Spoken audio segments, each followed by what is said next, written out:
The world was a much better place when Muslims were dominant. What land of make-believe does your knucklehead come from? The world was better when Muslims were pillaging, raiding, violently subjugating, and enslaving anyone they possibly could? We should not be ashamed in saying this. We already know you have no shame in constantly lying to us.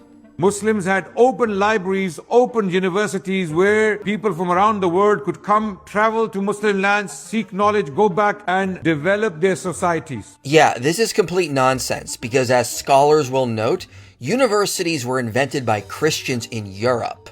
Toby Huff says, from a structural and legal point of view, the madrasa and the university were contrasting types.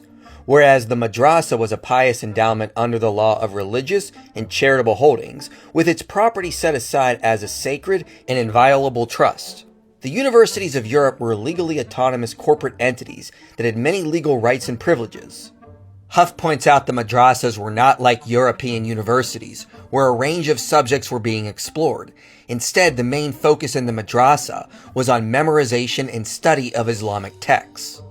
Philosophy and the natural sciences during this period were considered the foreign sciences and were excluded, though individual scholars might informally discuss aspects of them with their followers. Throughout the early and late years of madrasa education, the foreign sciences were perceived as destructive of religious piety, and the governing factor was that nothing inimical to the spirit of Islam should be taught.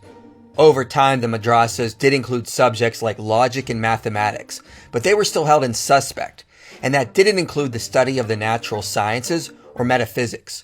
So it's a total myth to say that the Islamic world had open universities that were helping to develop civilization.